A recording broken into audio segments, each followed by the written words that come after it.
ونستعينه ونستغفره ونعوذ بالله من شرور أنفسنا ومن سيئات أعمالنا من يهده الله فلا مضل له ومن يضلل فلا هادي له وأشهد أن لا إله إلا الله وحده لا شريك له وأشهد أن محمدًا عبده ورسوله أما بعد يا أيها الذين آمنوا اتقوا الله حق تقاته ولا تموتن إلا وأنتم مسلمون يا أيها الناس اتقوا ربكم الذي خلقكم من نفس واحدة وخلق منها زوجها وبث منهما رجالا كثيرا ونساء واتقوا الله الذي تساءلون به والأرحام إن الله كان عليكم رقيبا يا أيها الذين آمنوا اتقوا الله وقولوا قولا سديدا يصلح لكم أعمالكم ويغفر لكم ذنوبكم ومن يطع الله ورسوله فقد فاز فوزا عظيما أما بعد فإن خير الحديث كتاب الله وخير الهدي هدي محمد صلى الله عليه وسلم وشر الأمور محدثاتها وكل محدثة بدعة وكل بدعة ضلالة وكل ضلالة في النار أما بعد رب اشرح لي صدري ويسر لي أمري واحلل عقدة من لساني يفقهوا قولي اللهم رب زدني علما اللهم رب زدني علما اللهم رب زدني علما اللهم إني أعوذ بك من عذاب القبر من عذاب جهنم ومن فتنة المحيا والممات ومن شر فتنة المسيح الدجال ربنا تقبل منا إنك أنت السميع العليم ربنا لا تزغ قلوبنا بعد إذ هديتنا وهب لنا من لدنك رحمة إنك أنت الوهاب اللهم أعني على ذكرك وشكرك وحسن عبادتك يا حي يا قيوم برحمتك أستغيث وأصلح لي شأني كله ولا تكلني إلى نفسي طرفة عين أبدا رب إني مغلوب فانتصر رب إني مغلوب فانتصر رب إني مغلوب فانتصر اللهم لا سهل إلا ما جعلته سهلا وأنت تجعل الحزن سهلا إذا شئت بے شک تمام تعریف اکیلے اللہ وحدہ لا شریک کے لیے سزاوار ہے ہم اس کی حمد بیان کرتے ہیں ہم اس سے مدد طلب کرتے ہیں ہم اس سے توبہ کرتے ہیں ہم اس سے مغفرت طلب کرتے ہیں ہم اللہ رب العالمین کی ایسی حمد بیان کرتے ہیں جو مکمل مسلسل مستدھار ہو اور اس کی یہ کے بعد دیگر نازل ہونے والی نعمتوں کا شکر ادا کرتے ہیں ایسا شکر جس میں مسلسل اضافہ ہوتا رہے اور بے پناہ درود و سلام اللہ کے نبی صلی اللہ علیہ وسلم اور آپ کے اصحاب پر اللهم صل على محمد وعلى آل محمد كما صليت على إبراهيم وعلى آل إبراهيم إنك حميد مجيد اللهم بارك على محمد وعلى آل محمد كما باركت على إبراهيم وعلى آل إبراهيم إنك حميد مجيد حاضرین جمعہ میرے دینی ملت اسلامی بھائیوں پردہ نشین خواتین و حضرات اور میری ماں بہنوں ہمارے خطاب کا عنوان وہی گزشتہ خطبات والا سیرت ابراہیم علیہ السلام قد کانت لکم اسوۃ حسنۃ فی ابراہیم والذین معہ اے لوگو ابراہیم علیہ السلام کی سیرت اسوہ حسنہ تمہارے لیے بہترین نمونہ. ابھی تک ہم نے سنا تھا کہ اللہ کے نبی صلی اللہ علیہ وسلم کا اسوہ حسنہ ہمارے لیے بہترین نمونہ ہے. لیکن اللہ کے نبی صلی اللہ علیہ وسلم کی امت کو بھی اللہ رب العالمین قرآن مجید میں یہ حکم دے رہا ہے کہ تمہارے لیے ابراہیم علیہ السلام کی سنت اسوہ حسنہ بہترین نمونہ.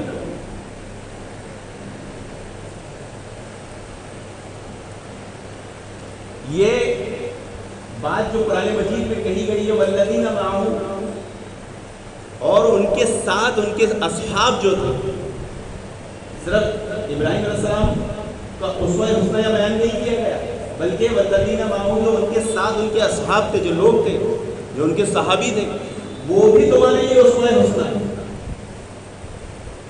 اتنی قیمتی بات، اتنی قیمتی نصیحت، اتنی قیمتی مثال دی گئی ہے جو آج کے حالات کے اعتبار سے ہم مسلمانوں کے لیے انتہائی اہم اور ضروری ہے. خاص طور سے ہم جس ملک میں رہتے ہیں، جن لوگوں کے درمیان رہتے ہیں، وہاں کے اعتبار سے بات بہت اہم ہے. کیوں؟ کیونکہ اس ملک کے عرف میں ہمارے تعلقات، ہمارے دھندے بزنس تجارتیں، ہمارے اخلاقی معاملات وغیرہ کن لوگوں کے ساتھ زیادہ ہوتے ہیں؟ غیر مسلموں. ان کے ساتھ جو بتوں کی پوجا کرتے ہیں. تو ایسے حالات میں ایک مسلمان کے لیے سب سے بہترین اسوہ حسنہ کون سا ہوگا؟ وہی جو ابراہیم علیہ السلام کا تھا، وہی جو ان کے اصحاب کا تھا. کیا کہا ان کے اصحاب نے؟ کیا کہا ابراہیم علیہ السلام نے؟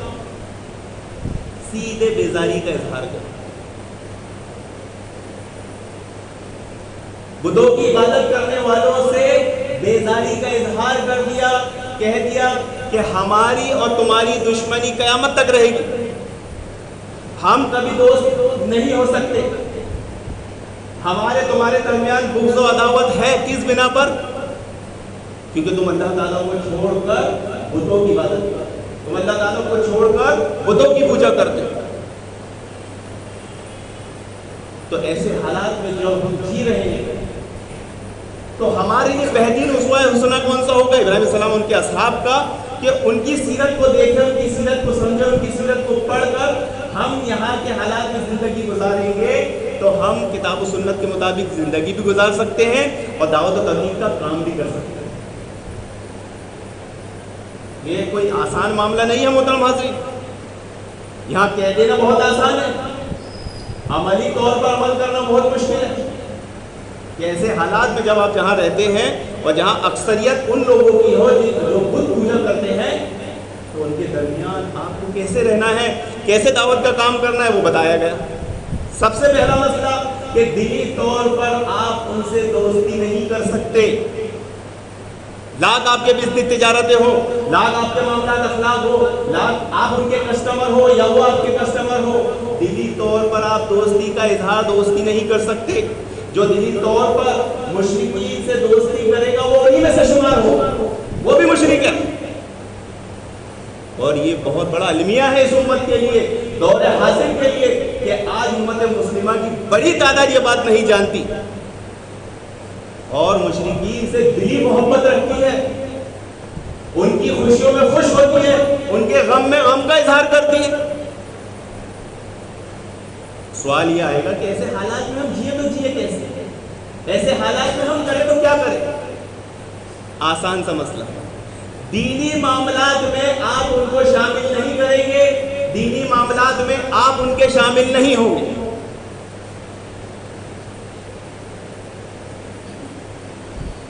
دنیاوی اعتبار سے، دھندے بزنس تجارت کے اعتبار سے آپ ان سے تعلقات رکھ سکتے ہیں، اخلاق معاملات سے ان کے ساتھ پیش آ سکتے ہیں، لیکن دلی طور پر دوستی نہیں رکھ سکتے اور دینی معاملات میں نہ ان کے شامل ہو سکتے ہیں اور نہ اپنے اس میں شامل کر سکتے.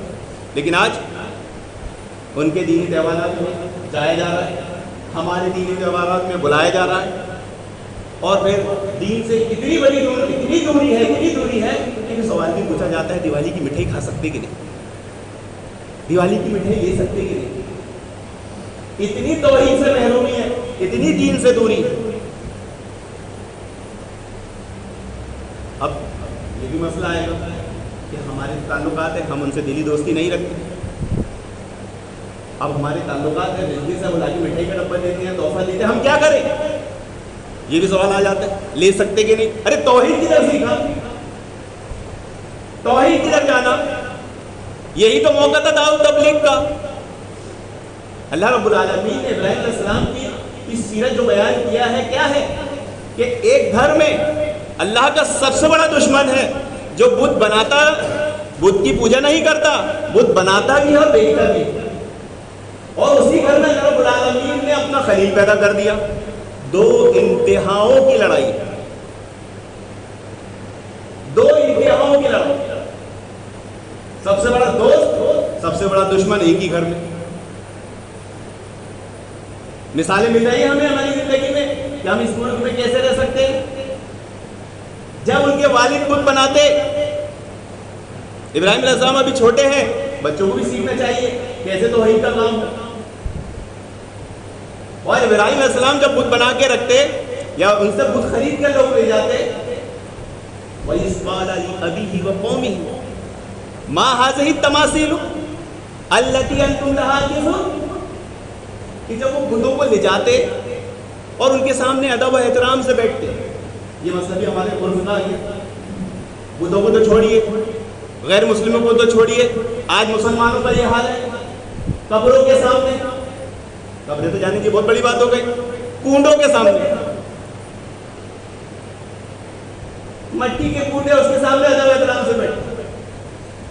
ابراہیم علیہ السلام نے کیا دعوت کا کام کیا کہ جب دیکھا کہ میرا باپ بت بناتا ہے اور اس سے لوگ خریدنے والے بت اس کے سامنے اعتکاف کی حالت میں بیٹھتے ہیں، ادب و احترام کی حالت میں بیٹھتے ہیں، پوچھا تم ان کا اعتکاف کرتے ہو؟ معلوم یہ ہوا کہ عبادت کی جتنی شکلیں ہیں وہ کسی بھی غیر اللہ کے لیے استعمال نہیں کی جا سکتی، نہ نماز، نہ روزہ، نہ قربانی، نہ حج، نہ دعائیں، نہ وہ عقیدے والا اعتکاف، نہ وہ ادب احترام، نہ وہ تعظیم جو اللہ رب العالمین کے لیے ہے وہ کسی اور کے لیے نہیں ہو سکتا۔ اگر وہ ہوگا تو شرک ہوگا۔ آج ہم معاشرے میں دیکھ لیں، ابھی تو خیر اہل حدیث کا منہج، اہل حدیث کی دعوت عام ہو گئی ہے، تو وہ بدعتی بھی جو ڈنکے کی چوٹ پر غیر اللہ کے نام سے نظر و نیاز کیا کرتے تھے، غیر اللہ کے نام سے قربانیاں تک کیا کرتے تھے۔ ہاں یہ قربانی کا مسئلہ چلا محترم حاضرین، آج تک ابھی تک اس قربانی کا یہ حال ہے، مسلمانوں کو یہ معلوم ہی نہیں کہ قربانی کسی کی طرف سے ہوتی ہے، وہ کسی کے نام سے کرو، اور بولتے ہیں یہ ان کے نام سے۔ میرے سامنے اتنے مسئلے ہیں، یہ دین سے دوری ہے، توحید سے دوری ہے۔ تو عبادت کی کوئی بھی شکل کسی کے لیے استعمال کریں گے وہ شرک میں شمار ہوگا۔ بولے ہم تو اللہ کا نام لیتے ہیں، انہوں نے ہیلا کیا مارا؟ غیر اللہ کے نام پہ کرتے ہو، غیر اللہ کے نام پہ کرتے ہو، غیر اللہ کے نام پہ کرتے ہو؟ نہیں ہم تو اللہ کا نام، دیکھو ہم تو بسم اللہ اوپر کہیں گے۔ اچھا غیر اللہ کے مزار پہ جاتے ہو، غیر اللہ کا؟ نہیں ہم تو زیارت کے لیے جاتے ہیں۔ چھٹی کرتے ہو، قربانی ہو، چھٹی کرتے ہو، 11ویں کرتے ہو، وغیرہ وغیرہ؟ نہیں یہ تو وسیع، یہ تو وہ ہے کیا بولتے ہیں ایصال ثواب، ایصال ثواب۔ تو یہ ظاہر میں جو الفاظ بولے جا رہے ہیں اور جو ان کے دلوں میں ہے، یہ دونوں کیفیتوں کا فرق ہے۔ دلی طور پر ان کا عقیدہ اس سے ایسے ہی ہے جیسے اللہ رب العالمین سے ہوتا ہے کہ نقصان اور نفع کا مالک کون؟ اللہ تعالیٰ۔ ویسے ہی ان کا عقیدہ ہے 11ویں نہیں کریں گے، چھٹی نہیں کریں گے، نظر و نیاز نہیں کریں گے، کنڈے نہیں کریں گے تو کیا ہو جائے گا؟ نقصان ہو سکتا ہے، بابا ناراض ہو جائیں گے، بابا ناراض ہو جائیں گے۔ تو یہ سب غیر اللہ سے عقیدت کی وہی شکلیں ہیں جو اللہ رب العالمین کے ساتھ ہونی چاہیے۔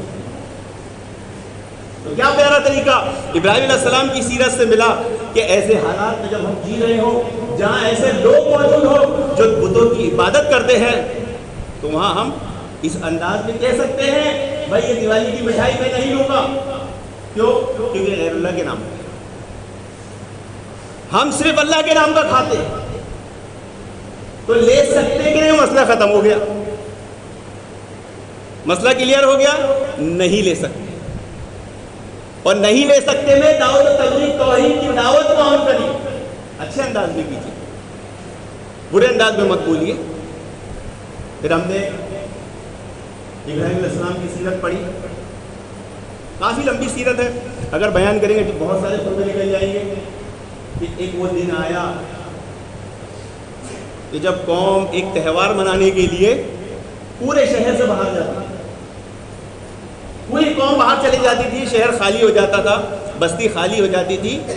ابراہیم علیہ السلام نے موقع دیکھا، بہت اچھا موقع، بولے چلو ابراہیم تم بھی چلو، ستاروں کی طرف دیکھو۔ وہ بھی لوگ ستاروں کی طرف دیکھتے تھے، تو ہم پرست لوگ تھے، سارے کام ستاروں کی طرح ستاروں کو دیکھ کے کرتے تھے۔ ابراہیم علیہ السلام نے ستارے کی طرف نظر اٹھائی، انی سقیم، میں بیمار ہوں، میں نہیں جا سکتا، معذرت میں بیمار ہوں، اور تم جاؤ، پھر دیکھو میں تمہارے بتوں کے ساتھ کیا کرتا ہوں، وَإِن تُوَلُّوا مُدْبِرِينَ، پھر دیکھو میں تمہارے بتوں کے ساتھ کیا کرتا ہوں۔ بہت سخت معاملات ہیں محترم حاضرین، یہ سنت کوئی معمولی نہیں ہے جو ابراہیم علیہ السلام سے اللہ رب العالمین نے لی۔ ایک سوچنے کی بات ہے کہ ابراہیم علیہ السلام نے ایسا کیا کیوں؟ اللہ رب العالمین نے رہتی دنیا تک ایمان والوں کے لیے ایک مثال پیش کر دی کہ اگر وہ ایسے حالات میں ہو تو ان کے لیے طریقہ کار یہ بھی ہو سکتا ہے۔ اب یہ سنت پڑھ کے جا کے عمل شروع مت کر دے، کیونکہ نہ تو آپ ابراہیم ہو اور نہ ابراہیم علیہ السلام جیسے آپ متقی پرہیزگار علم والے ہیں۔ وہ تفقہ فی الدین میں بہت ماہر تھا، اللہ رب العالمین نے بہت صلاحیت ان کو اپنائی تھی۔ اب منکرین حدیث نے یہاں پر اعتراض کیا، صحیح بخاری کی روایت آتی ہے کہ حضرت ابو ہریرہ رضی اللہ عنہ نے فرمایا کہ ابراہیم علیہ السلام نے اپنی زندگی میں 3 جھوٹ بولے، بولے انہ کان صدیقا نبیا، اللہ رب العالمین نے تو ابراہیم کے تعلق سے کہا کہ یہ تو سچے نبی ہیں۔ اچھا ایک سوال اور آیا اس درمیان، بات ذہن سے نکل جائے گی کہ ابھی بات دلی قد کانت لکم اسوۃ حسنۃ فی ابراہیم والذین معہ، کہ ابراہیم علیہ السلام کی سیرت ہمارے لیے بہترین نمونہ ہے۔ تو کیا ابراہیم علیہ السلام کی پوری زندگی کی سیرت ہمارے لیے بہترین نمونہ ہے؟ کیا کوئی چیز ایسی ہے جو ہمارے لیے بہترین نمونہ نہیں؟ کیا ہے؟ ایک چیز ہے ابراہیم علیہ السلام کی جو سنت نہیں ہے، جو امت کے لیے نمونہ نہیں ہے، کیا ہے بتائیں غور کی؟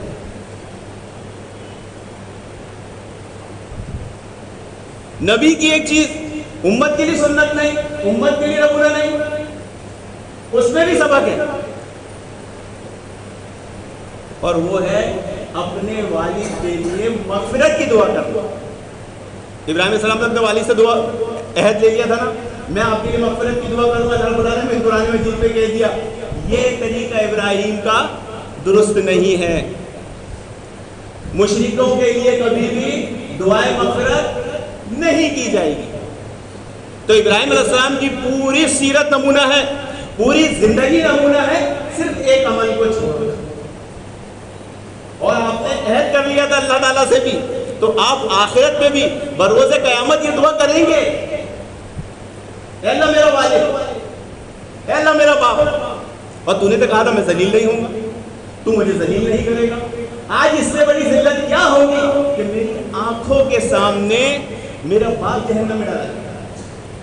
اللہ رب العالمین صاف منع کر دے گا، مشرکوں کے لیے کوئی عہد نہیں، یہ بات نہیں مانی جائے گی ابراہیم تمہاری۔ دیکھو اپنے قدموں کے نیچے، جیسی دیکھیں گے ان کے باپ کو بچھو کی شکل میں کھینچ کر ٹانگ کھینچ کے جہنم میں پھینک دیتے۔ تو ابراہیم علیہ السلام کی پوری سیرت، پوری زندگی نمونہ ہے، لیکن کیا نمونہ نہیں ہے؟ مشرکوں کے لیے دعائیں مغفرت۔ آج یہ مسئلہ آ گیا، آج مشرکوں کو تو جانے دو، خود مسلمانوں کے گھروں میں یہ حال ہے کہ ایمان والوں کے ایمان اور توحید کے ٹھکانے نہیں ہیں، زندگیاں شرک سے بھری پڑی ہے، اور شرک سے بھری ہی نہیں ہے۔ دائرہ اسلام سے نکلنے کے 10 اصول نواقض اسلام جسے کہتے ہیں، 1 نہیں 2 نہیں 3 نہیں، بعض علماء نے 8 نقل کیے ہیں، بعض علماء نے 10 نقل کیے ہیں، کسی نے 12 نقل کیے، تو جو بھی ہو 8 ہو 10 ہو 12 ہو، یہ سارے کے سارے اصول مسلمانوں کی آج کے دور کی زندگی میں پائے جاتے ہیں، سارے کے سارے، ایک بھی چھوٹا نہیں۔ اور انہیں معلوم بھی ہے کہ ہمارا فلاں رشتہ دار یہ شرک کرتا تھا، اور پھر بھی اس کے لیے دعائیں مغفرت ہو۔ ارے وہ تو تمہارا رشتہ دار ہے، یہاں تو باپ ہے، باپ کے لیے اللہ رب العالمین قبول نہیں کر رہا ہے، تم دوسرے رشتوں کا بھرم، دوسرے رشتوں کی امیدیں کیسے لگا کے بیٹھے؟ یہ بھی ایک سبب ہے کہ مشرک اگر معلوم ہو جائے اور اس کا خاتمہ اسی عقیدے پہ ہو جائے، اس کے لیے مغفرت کی دعا نہیں کی جائے گی۔ یہ جھوٹی محبتوں کے جھانسے میں نہیں پھنسے گا، ارے اللہ بہت غفور الرحیم ہے، معاف کر دے گا۔ اللہ تعالیٰ کیا کرے وہ تو طے کرے گا، وہ ہم طے کریں گے؟ نہیں، ہم کیا کریں گے وہ اللہ تعالیٰ طے کرے گا۔ تو ابراہیم علیہ السلام کی سیرت پوری نمونہ ہے، اگر کوئی نمونہ نہیں ہے تو وہ اپنے مشرک باپ کے لیے دعائیں مغفرت کر۔ ابو ہریرہ رضی اللہ عنہ بیان فرماتے ہیں کہ ابراہیم علیہ السلام نے اپنی زندگی میں 3 جھوٹ بولے اور 2 خالص اللہ رب العالمین کے لیے تھے۔ انی سقیم، میں بیمار ہوں، اور اس بڑے والے سے پوچھ لو، کسی نے سب کو توڑا ہے۔ اور تیسرا کہ جب وہ ظالم بادشاہ کے علاقے سے گزر رہے تھے، انہوں نے آپ کی بیوی کو روک لیا، کہا کون ہے؟ میری بہن ہے، میری بہن ہے۔ اس علاقے میں کوئی مومن نہیں تھا۔ یہ ظالموں نے کہہ دیا یہ حدیث قرآن کے خلاف جاتی ہے، اس لیے اس کو نہیں مانی، کیونکہ ابراہیم علیہ السلام کو تو اللہ رب العالمین نے صدیق کہا ہے، سچا کہا ہے، وہ جھوٹ کیسے بول سکتے؟ اچھا، ہماری نوجوان نسل کتاب و سنت منہج سلف سے محروم، ہر ارے گرے کی باتوں کو سن کر اس پر کان بھرنے لگ جاتی ہے۔ انہوں نے ذرا سا حوالہ دے دیا، مان لی۔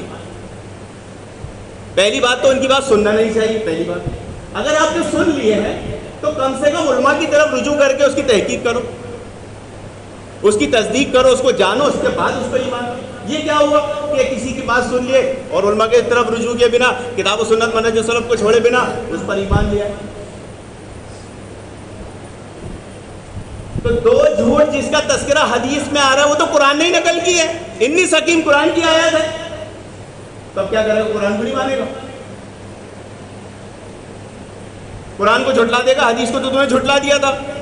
ابھی کم علمی، کم فہمی کی وجہ سے ہوتا ہے، اس نے پڑھا ہی نہیں قرآن، جو بول رہا ہے اس نے نہیں قرآن پڑھا کہ 3 میں سے 2 باتوں کا تذکرہ اللہ رب العالمین نے قرآن میں کیا ہے، تو کیا وہ جھوٹ تھے؟ وہ جھوٹ نہیں تھے، وہ توریہ کی ایک شکل جو مارس کلام تھا۔ وہ ایسی بات ہوتی ہے جو سچ کے قریب ہوتی ہے لیکن خلاف عادت ہوتی ہے۔ اس کے 2 معنی ہوتے ہیں، ایک معنی درست ہوتا ہے، اس کا مقصد بھی نیک ہوتا ہے۔ تو ابراہیم علیہ السلام اپنی بیوی حضرت سارہ کے پاس آئے، کہا دیکھو یہ علاقے کا جو بادشاہ ہے بہت ظالم ہے اور اس علاقے میں کوئی مومن نہیں ہے، ہم 2 ہی مومن ہیں، اس لیے میں نے وہاں کہہ دیا کہ تم میری بہن ہو، یعنی ہم دینی اعتبار سے بھائی بہن ہیں، وہ تو سبھی ہے۔ اس میں جھوٹ کیا ہے؟ اور مقصد کتنا نیک تھا، ورنہ اس ظالم بادشاہ کا ایک طریقہ کیا ہے کہ اگر وہ بیوی ہوتی تھی تو شوہر کو مار کر اس سے شادی کر لیا کرتا تھا۔ تو جان بچانے کی خاطر کیا بات کہی؟ جھوٹ نہیں تھی، مارس کلام تھا، مقصد بھی حاصل ہو گیا، جھوٹ بھی نہیں تھا۔ تو انی سقیم، میں بیمار ہوں، اس میں بھی کوئی جھوٹ نہیں تھا۔ حقیقی اعتبار سے آپ بیمار نہیں تھے، لیکن نفسانی اعتبار سے، روحانی اعتبار سے، عقیدے کے اعتبار سے آپ بیمار فیل کرتے تھے۔ شرک کو دیکھ کر، ان کے شرکی عملوں کو دیکھ کر آپ احساس کرتے تھے، آپ کو الجھن ہوتی، پریشانی ہوتی۔ آج کے مسلمان کو ہو جاتی ہے کفر و بدعت شرک دیکھ کر، تو انبیاء کو کتنی تکلیف ہوتی۔ تو تینوں باتوں میں کہیں کوئی جھوٹ نہیں تھا، وہ مارس کلام تھا، وہ توریہ تھا، وہ ایسی بات تھی جو حق کے قریب تھی لیکن دکھنے میں حق نہیں تھی، وہ 2 معنی بات تھی۔ اور یہ اہل علم حضرات ہی کر سکتے ہیں، اسے مارس کلام کہتے ہیں۔ اگر یہ آدمی سیکھ جائے، بہت ساری جگہوں پر وہ برائی سے، بڑے گناہ، کبیرہ گناہوں سے بچ سکتا ہے۔ اور اس کو سیکھنا آج کے دور میں ایک مسلمان ہمارے لیے بہت ضروری ہے، کیونکہ ہم ایسے ہی حالات میں رہ رہے ہیں۔ وہ جو ظالم بادشاہ روک لیا کرتا تھا، آج بھی تم کو روک کر 4 لوگ مل کر مار پیٹ نہیں کر رہے ہیں، مسئلہ آ نہیں رہا ہے، بول جیسی حرام، ایسی صورت میں کیا کرے گا آدمی؟ بول دے. بولنے سے کوئی کافر نہیں ہو جائے گا، جان بچانا ہے بول دے، وہاں سے نکل جائے. دلیل ایک روایت شیعہ لوگ کافی چھپاتے ہیں اس بات کو، رافضی خارجی ہے روایت کو کافی چھپاتے ہیں. اور کیوں چھپاتے؟ کیونکہ اگر یہ روایت عام ہوئی نا تو صحابہ کے تعلق سے جو بکس والا انہوں نے کھڑا کیا ہے نا اس کی ہوا نکل جائے گی. یاسر بن عمار رضی اللہ کے نبی صلی اللہ علیہ وسلم کے پاس آئے اور کہا اللہ کے نبی مجھے مشرک و کافروں نے روک لیا تھا اور کہا نبی کو گالی دے تو تجھے چھوڑیں گے، اور میں نے آپ کو گالی دی. اب مجھے بڑا پچھتاوا ہو رہا، میں کیا کروں؟ اب نبی کو گالی کوئی مسلمان دے ایمان والا، چاہے مجبوری کی حالت میں اس کی کیفیت کیا ہوگی؟ عمار بن یاسر کی کوئی کیفیت نہیں. اللہ کے نبی صلی اللہ علیہ وسلم نے فرمایا جاؤ اگلی بار ملے اور پھر بولے تو پھر دے دینا. تو جو عمار بن یاسر اللہ کے نبی کو گالی دے سکتے ہیں جان بچانے کے لیے کیونکہ ظالموں نے ان کو گھیر لیا تھا، تو یہ کوفی جنہوں نے حضرت علی رضی اللہ عنہ کی خلافت میں رہ کر حضرت عثمان رضی اللہ عنہ کو شہید کرنے والے اور حضرت علی کی بیعت نہیں کرنے والوں پر تلوار لے کر کھڑے ہو جاتے تھے، اور حضرت معاویہ اسی لیے بیعت نہیں کر رہے تھے کہ اگر ہم نے بیعت کر لی تو ہم پر پھر یہ تلوار لے کر ٹوٹ پڑیں گے اور پھر ہم مجبور ہوں گے کہ ہم بغاوت نہیں کر سکتے. تو ان کو بھی تو پریشرائز کیا ہوگا، صحابہ کو برا بول دو. تو ان کے پاس تو اصول تھا نا کہ جب نبی کو گالی دے سکتا ہوں، مجبوری کی حالت میں صحابہ کو برا بول دیا تو کیا ہو جائے گا؟ اب وہ جو حالات ہے بات دوسری طرف نکل جائے گی، وقت ختم ہو جائے گا.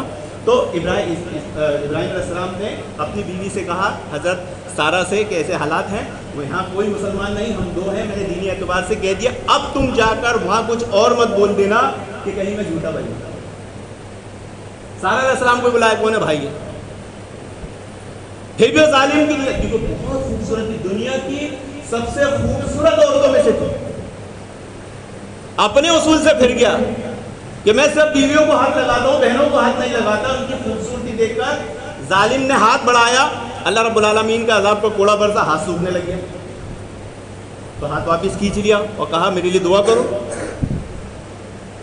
کہ اللہ مجھے اس عذاب سے نجات دے. دعا کی، ہاتھ اچھا ہو گیا. پھر اس کی نیت بدلی، پھر ہاتھ بڑھا دیا، پھر ہاتھ سوکھ گیا، پھر پچھتایا، پھر دعا کرو، جیسی دعا کرے پھر اچھا ہو گیا. پھر تیسری بار اس نے ایسی، پھر ہاتھ سوکھ گیا، پھر کہا آخری بار دعا کر دو، اب نہیں کروں گا.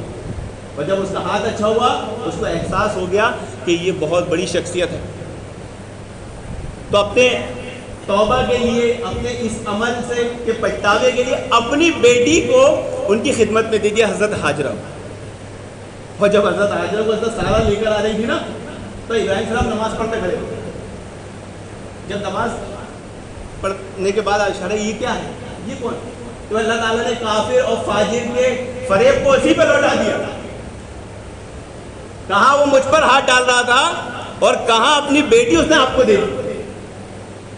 تو ایسے حالات میں جس ملک میں ہم رہ رہے ہیں، تو ایسے حالات میں کہیں مایوس نا امید مت ہوئیے، توحید کی دعوت، توحید کو عام کریے.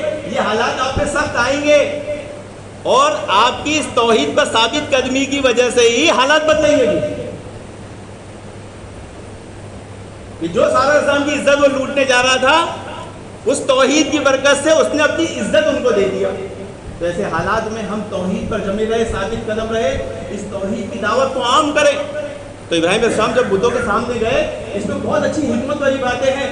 پہلے ان بتوں سے کہا کھاؤ، یہ لو کھانا کھاؤ. نہیں کھائے. ارے کیوں نہیں کھاتے؟ جواب نہیں دیے. ارے بولتے بھی نہیں، نہ کھاتے ہو نہ بولتے ہو. اب غصہ آیا، توڑ دیے. سب کو معلوم ہے بات. جب قوم آئی بولے یہ ابراہیم کا کام، بولا کیا یہ بولے نہیں، بڑے والے نہیں. اب یہ بات بھی قرآن میں تذکرہ ہے تو کیا جھوٹ ہے؟ نہیں، بلکہ یہ ایک حکمت عملی تھی ان کو حقیقت سمجھانے کی کہ یہ بت ہے، یہ رب نہیں ہو سکتے. دیکھیں قرآن مجید میں اللہ رب العالمین نے جہاں بھی اللہ تعالیٰ اور غیر اللہ کا فرق بتایا ہے اور کہا ہے کہ یہ تمہارے الہ جن کو تم بنا بیٹھے ہو یہ تمہارے الہ نہیں ہے، وہاں پر ایک مثال ضرور دی ہے. کیا مثال دی ہے؟